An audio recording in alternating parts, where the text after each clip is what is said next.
Hi, welcome to our presentation on legacy giving for Help Lesotho. My name is Brent, and I'm the managing partner and portfolio manager of CrossPoint Financial IA Private Wealth. My name is Erin Gendron, and I'm a portfolio manager and financial planner here at CrossPoint Financial. We've been advisors for many years, for myself over 25 years, and we're an independent firm. That means we're selling no product. And we launched CrossPoint in 2014. And since that point in time, our team has grown from 3 people to 12. And that, we believe, is directly linked to the way we serve clients, and it's been an honor to serve them. Our core values really guide all that we do, and being generous is one of those. And that's led us to really focus on generosity within our firm and working with charities, including Help Lesotho, to partner with clients and their donors to be more strategic about giving. We really like Help Lesotho. They're high quality people, capable with really good hearts, and they're making a profound difference in the lives of thousands of people in Lesotho. In order for that impactful work to continue, they need generous donors like you. I think we can agree that it's been a pretty tough year for Canadians. With ongoing economic uncertainty, quite naturally, people avoid or reduce spending. I know Help Lesotho is feeling the pinch. Donations are down, and yet the need for their work has really never been greater. That's why we've put together this short presentation. Our goal is to give you the information you need to make choices that are both meaningful and impactful. If you're watching this, chances are you already care. You want to give and you want to make a difference.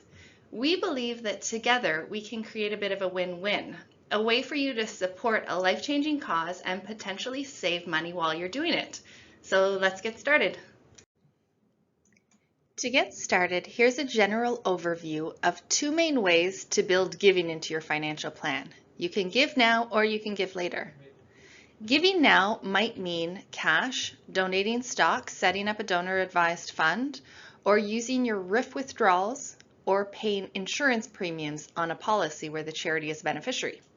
These strategies can boost your impact and reduce your taxes today. Giving later includes naming a charity in your will or as a beneficiary on your RSP or RIF account or insurance. So these are simple changes that can leave a lasting legacy. From a tax standpoint, donations are powerful. You can claim up to 75% of your net income or 100% in the year of death, so on your final tax return. Charitable tax credits reduces taxes payable and not income. Plus, donating appreciated securities lets you bypass capital gains and you still get the full charitable tax credit. Regardless of how you donate to charities, especially if it's something you want to make a bigger goal, it needs to be a well thought out piece of your overall financial plan. So the remainder of this presentation, we're going to be focusing on legacy giving. So Brent, I know you have great conversations with clients and have helped many work through their legacy giving plans. Can you take a moment to talk about some of those key considerations? On this slide, we break down legacy planning into 3 key areas: your giving options, smart planning steps, and conversations that bring your vision to life. There are simple ways to leave a legacy, like naming a charity in your will, or as a beneficiary in your RSP, RIF, or even your TFSA. Life insurance can also be a powerful tool to amplify your impact without reducing what you leave behind to family. In fact, that can be an existing policy, or if able to, a new policy, and it can be donated to a charity now while you're living, or they can be specified as the beneficiary to receive the proceeds after you pass away. Further, life insurance can be used to reduce the tax impact in your estate.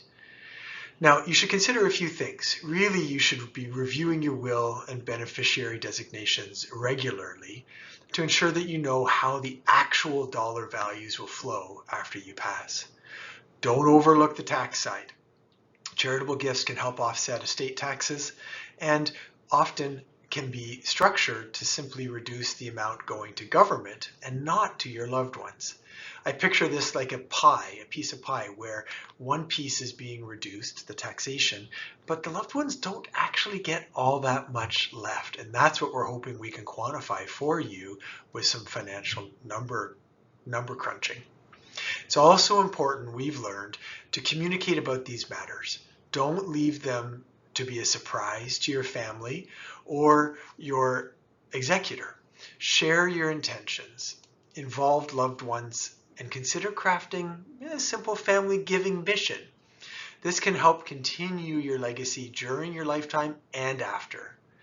I've had the privilege of helping a few families now over the years with these types of discussions, family meetings, if you will. And they've been appreciated by those involved, and they've been an honor for me to be involved with. First, we've helped the next generation understand where the wealth came from.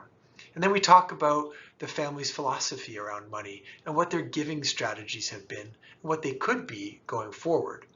The key thing is to provide clarity and understanding around the money that the family has and what the long-term plans are. If giving is a core part of that philosophy, it needs to be talked about and instilled into the next generation.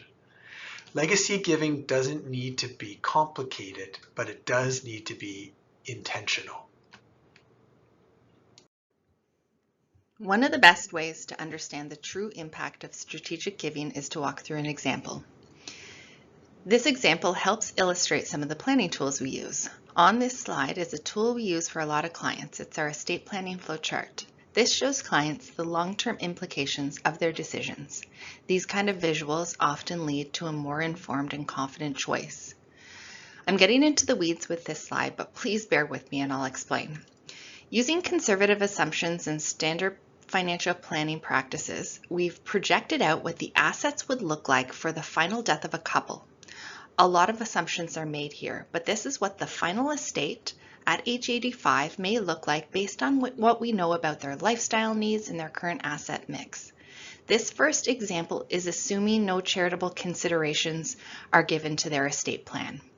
This tool lets us map out how the various types of assets flow, like which ones pass through the will, and you'll notice that these ones here are governed by the will, and then which ones pass via direct beneficiaries. So that's the tax-free savings account and the RIF account. The estate flow detail is often eye-opening, especially when clients see the tax implications across the asset types. So you can designate direct beneficiaries on RIF, but upon final death, it's still taxable to the estate.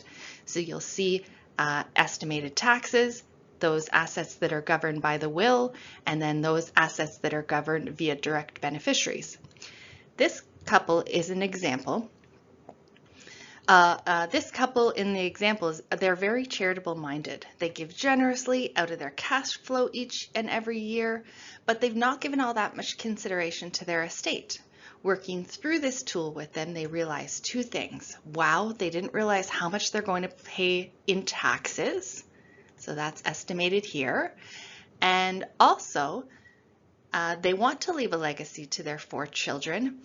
And it's surprising that it's more sizable than what they had in mind. Their children are all grown and financially successful on their own. So you can see the assets that pass via the direct beneficiaries, plus those assets that are have beneficiaries in their will. Those sum up, and the totals are right here that go directly to their 4 kids. So here's the same couple. Through conversation, we've learned that they want to give meaningfully to charity and reduce their tax bill. They also don't necessarily want to meaningfully reduce the amount to their children. They're thinking about the future generations as well. By making some strategic adjustments to their overall estate plan, talking through what that means, together we're able to achieve these objectives. The biggest contributor to their final tax bill is the large RIF balance remaining. We added charity as beneficiary to their RIF. This qualifies for the charitable tax credit, which almost eliminates their taxes owing. So you can see that the charity receives the RIF. There's still the estimated taxes on that balance, but then due to the charitable tax credit, it reduces their estimated tax bill. You'll also notice that we eliminate the taxes owing on the appreciated securities in their non-registered account.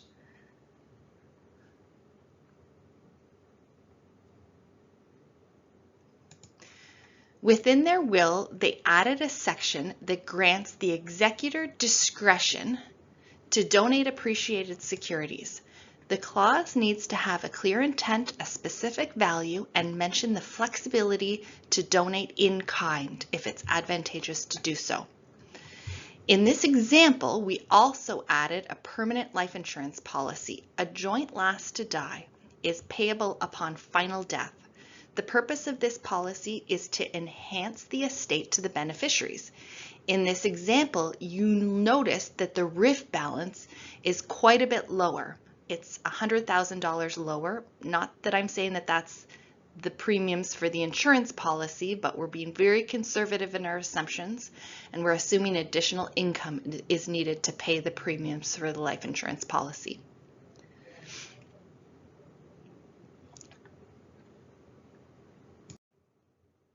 In this slide, we're able to highlight the difference between the two scenarios. This highlights how important it is to have thoughtful, strategic conversations about your full financial picture.